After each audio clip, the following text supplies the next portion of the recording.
Hello friends, welcome to the next class of learn English with Rosie Vitthal. ये flamingo की chapter तो मैंने आपको बता दिया, उसकी इजी समरी बता दी। अब ये समरी है इम्पोर्टेंट आंसर्स की, मतलब आंसर्स जिससे कि आप वैसे तो एक ही लिखा मैंने, लेकिन इसमें से आपके कई शॉर्ट आंसर्स भी बन सकते हैं। लॉन्ग तो ये है ही, मिस्टर हैमल के बारे में है। अल्फोंस डॉडे ने लास्ट लेसन में मिस्टर हैमल को एक ट्रेडिशनल स्कूल टीचर दिखाया है। अब यहाँ से हमको टेंस पता चल रहा, दिखाया है किसने दिखाया है? अल्फोंस डॉडे, ये राइटर हैं इस लेसन के, इस चैप्टर के। सो अल्फोंस हैज़ प्रेजेंटेड, दिखाया है, present perfect tense, has presented. हमेशा पैटर्न याद रखें, सब्जेक्ट के बाद हेल्पिंग वर्ब, मेन वर्ब, उसके बाद क्या या किसको। प्रेजेंटेड, किसको प्रेजेंट किया? मिस्टर हेमल को। कैसे प्रेजेंट किया? एज आ ट्रेडिशनल टीचर, एक ट्रेडिशनल टीचर के रूप में दिखाया है। ट्रेडिशनल टीचर होते हैं पारंपरिक, जैसे परंपरा से, जैसे जो टीचर परंपरा से चले आ रहे हैं, मतलब टीचर जिस तरह का नॉर्मली होता है उस तरह का ही उन्हें दिखाया। मिस्टर हैमल एक स्ट्रिक्ट टीचर थे। अब एक बात और ध्यान रखिएगा, क्वेश्चन आंसर्स में जब भी आपको क्वेश्चन पास्ट टेंस में आए तो आंसर पास्ट में ही दीजिएगा। अब वो उन्होंने टीचर को ऐसा दिखाया है, अब हम उनके बारे में बता रहे हैं कि वो कैसे थे, तो यहाँ पर पास्ट टेंस शुरू हो गया। मिस्टर हेमल एक स्ट्रिक्ट टीचर थे। स्ट्रिक्ट होता है, कुछ स्टूडेंट्स स्टिक बोलते हैं, स्टिक छड़ी होती है। और हमेशा अपना भयानक डंडा अपनी बाजू के नीचे रखते थे। सो मिस्टर हेमल एक traditional teacher, sorry strict teacher थे। सो मिस्टर हेमल वॉज, कोई काम नहीं हो रहा, ये मॉडल सेंटेंस है। वर्ब के बिना कभी कोई सेंटेंस नहीं बनता। काम हो रहा है तो जो काम हो रहा है वो वर्ब है, काम नहीं हो रहा तो दो वर्ब्स में से एक लगेगा, या तो is am are was were या has have had. Has have had का मतलब है कि इसके पास कुछ है। ये क्या है, कैसा है? तो was were. So mister हैमल was, mister हैमल थे, क्या थे? अ स्टर्न टीचर। स्टर्न मीन्स होता है कठोर। अब हमने एक वर्ड यहाँ कर लिया स्ट्रिक्ट, और स्टर्न का मतलब ही होता है कठोर। तो मिस्टर हैमल एक कठोर टीचर थे और हमेशा अपना भयानक डंडा अपनी बाजू के नीचे रखते थे। Simple past tense. अब एंड के बाद हमें सब्जेक्ट सेम है तो सब्जेक्ट रिपीट करने की ज़रूरत नहीं, और जो ऑलवेज है वो मेन वर्ब से पहले आता है, ये एडवर्ब है। ऑलवेज कैप्ट, हमेशा रखते थे। अब आप में से कुछ शायद सोचोगे कि इसमें यूज्ड टू क्यों नहीं आया।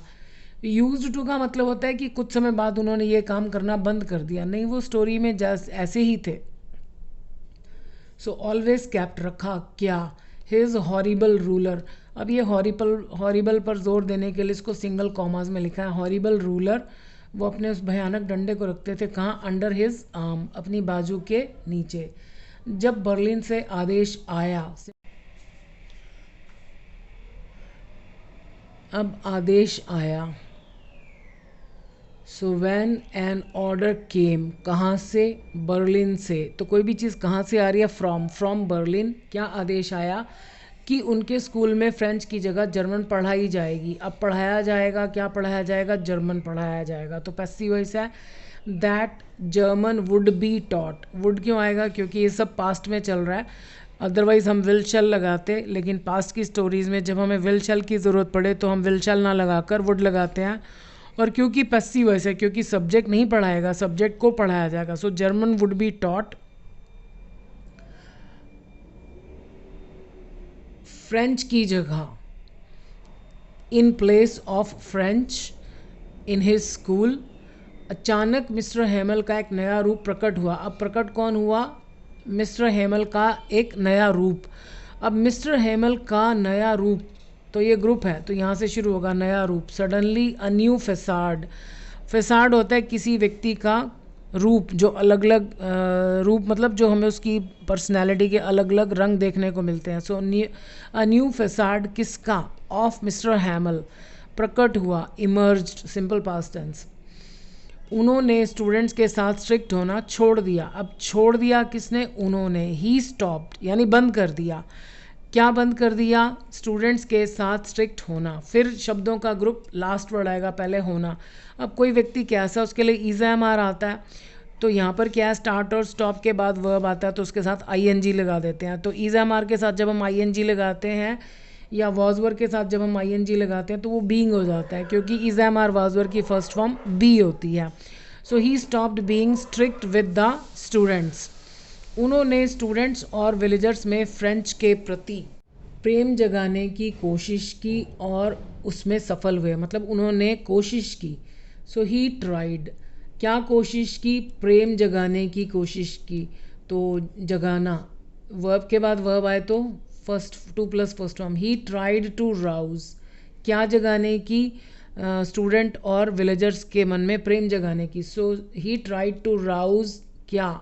The love for French, French के लिए प्यार जगाने की कोशिश की। In the hearts of his students and the villagers, यानी अपने स्टूडेंट्स और विलेजर्स के मन में प्रेम जगाने की कोशिश की और इसमें सफल हुए। अब एंड के बाद दोबारा सब्जेक्ट लिखने की ज़रूरत नहीं, क्योंकि दोनों काम मिस्टर हैमल ने किए।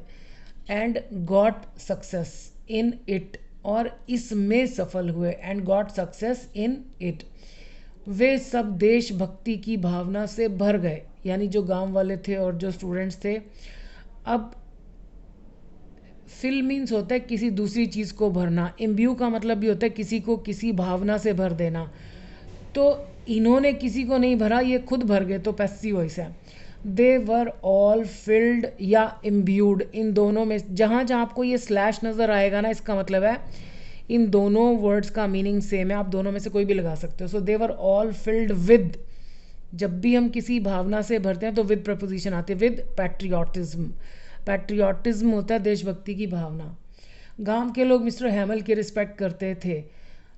अब रिस्पेक्ट कौन करता था? गांव के लोग। So the villagers revered, revered या रिस्पेक्टेड, दोनों में से कोई भी लिख सकते हो। किसकी? मिस्टर हैमल। अब ये मिस्टर हैमल की, यहाँ पर की के लिए ऑफ नहीं आएगा। बहुत सारे स्टूडेंट्स को मैंने देखा वर्ब के बाद की के लिए ऑफ लगाते हैं। ऑफ मोस्टली तब आता है जब यहाँ भी कोई व्यक्ति वस्तु है और यहाँ भी कोई व्यक्ति वस्तु है और ये व्यक्ति या वस्तु इसका है। जैसे हम कहते हैं प्रिंसिपल ऑफ स्कूल, स्कूल का प्रिंसिपल। उल्टा पढ़ो यहाँ से, मिस्टर हैमल का क्या? अब वर्ब तो नहीं हो सकता, मिस्टर हैमल का कोई वस्तु होनी चाहिए। अगर वर्ब आ रहा है तो इसका मतलब हमको ऑफ लगाने की ज़रूरत नहीं है।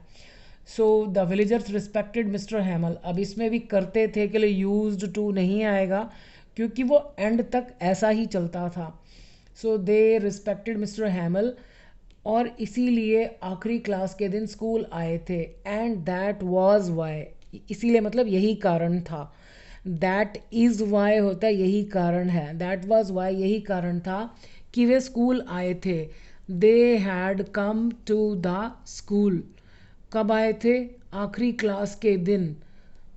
अब ये देखो आखिरी क्लास के दिन, फिर आ गया ग्रुप। सो ऑन, जब भी किसी दिन की बात होती है तो on preposition. On the day, किसका दिन? Of the last class. Mister Hamel French से प्रेम करते थे। Mister Hamel loved, simple past tense. मैं आपको बार बार बता रही हूँ कि यूज्ड टू नहीं आएगा। यूज्ड टू का मतलब होता है कि चाहे कोई स्टोरी है पास्ट की, उसमें वो व्यक्ति या वो आदत थी उसकी, वो ऐसा करता था, ये आदत नहीं है। दूसरी बात कि उसने फिर वो काम करना छोड़ दिया स्टोरी ख़त्म होने से पहले ही, तो ऐसा कुछ भी नहीं है, सिंपल पास्ट टेंस। सो मिस्टर हैमल लव्ड फ्रेंच, और चाहते थे कि लोग अपनी मातृभाषा के महत्व को समझें, और चाहते थे। एंड वांटेड, सब्जेक्ट दोबारा लिखने की ज़रूरत नहीं क्योंकि सब्जेक्ट सेम ही है। अब वांट के बाद की आ गया ना, तो पक्की बात है कि इस सेंटेंस में शुड ज़रूर ज़रूर ज़रूर आएगा। हिंदी में आपको चाहिए शब्द कहीं भी नहीं दिखेगा, लेकिन शुड के बिना ये सेंटेंस बनेगा नहीं। अगर हमने वांट के बाद दैट लगाकर सेंटेंस शुरू कर दिया तो wanted that the people should, समझें, रियलाइज, अंडरस्टैंड, क्या समझें? अपनी मातृभाषा के महत्व को। ये देखो ग्रुप ऑफ वर्ड्स आ गया, तो लास्ट वर्ड क्या है? महत्व। द इम्पोर्टेंस, किसकी? ऑफ, किसकी? देयर मदर टंग, और इसे ज़िंदा रखें। एंड अब दोनों देखो, दोनों सेंटेंसेस की हिंदी सेम है कि वो महत्व को समझें और ज़िंदा रखें, यानी दोनों के साथ शुड जुड़ा हुआ है ना। शुड तक तो हमें दोबारा लिखना ही नहीं क्योंकि सब्जेक्ट भी सेम है, हेल्पिंग वर्ब भी सेम है, हमें सिर्फ वर्ब वाला हिस्सा लिखना है।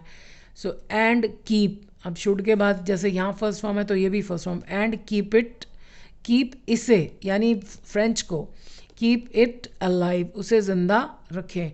सो आप इस एक क्वेश्चन की समरी पढ़ेंगे तो इसमें आपके कई शॉर्ट क्वेश्चंस हो जाएंगे, और अगर आपको मिस्टर हैमल के बारे में पूछा जाए तो आप उनके बारे में भी डिटेल में बता सकते हैं।